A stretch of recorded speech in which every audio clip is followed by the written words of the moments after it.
Hello बच्चों, let's read the question. The question says what causes chromatic aberration. Option A marginal rays, option B central rays, option C difference in radii of curvature of its surfaces, option D variation of focal length of lens with colour. ठीक है बच्चों. इस question के अंदर हमें क्या दे रखा है कि जो क्रोमेटिक एब्रीवेशन होता है उसका रीज़न क्या है. इस क्वेश्चन को करने के लिए हम क्या करेंगे, की कंसेप्ट अप्लाई करेंगे. की कंसेप्ट. अब की कंसेप्ट के अंदर सबसे पहले हम क्रोमेटिक एब्रेशन होता क्या है इसको समझते हैं. ठीक है बच्चों. क्रोमेटिक एब्रेशन का मतलब क्या होता है कि कन्वर्जिंग जो लेंस है हमारा, कन्वर्जिंग लेंस यानी हमारा क्या हो जाएगा, कॉनकेव लेंस, जो क्या करता है कि रेज को क्या करता है, कन्वर्ज कर देता है. Converging lens converge.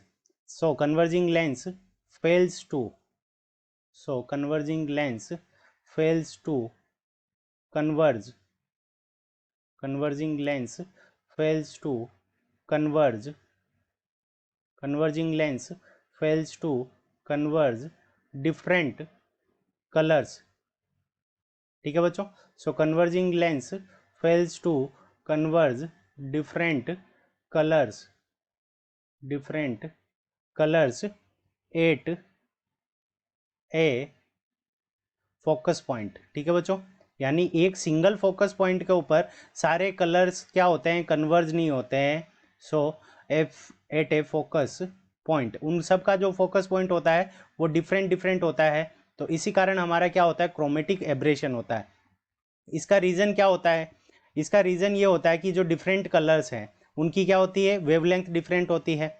Refractive index सबके लिए क्या हो जाएगी, अलग अलग हो जाएगी. Refractive index is different. ठीक है बच्चों.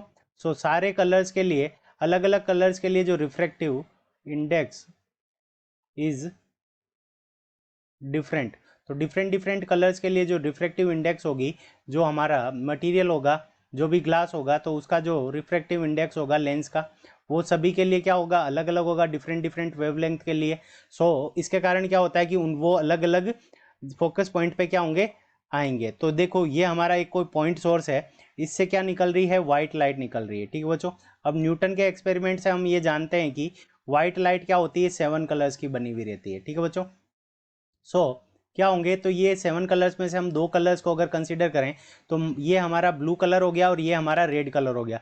तो ब्लू कलर का रिफ्रैक्टिव इंडेक्स अलग होगा क्योंकि इसकी वेवलेंथ अलग होती है, और रेड कलर का रिफ्रैक्टिव इंडेक्स अलग होगा. तो ब्लू कलर इस फोकस पॉइंट के ऊपर मान लेते हैं, इसको F1 दे देते हैं, तो F1 पे होगा, और रेड कलर का जो फोकस पॉइंट होगा वो F2 होगा. तो इस तरह से जो 7 कलर्स होंगे इनके डिफरेंट फोकस पॉइंट होंगे. तो इसी कारण क्या होता है, क्रोमेटिक एब्रीवेशन होता है. ठीक है बच्चों. इसका रीजन क्या हो जाएगा, तो ऑप्शन डी के अंदर दे रखा है variation of focus length of lens with colour. Option D हमारा क्या हो जाएगा, करेक्ट हो जाएगा. अब बात करते हैं मार्जिनल रेज क्या होती है.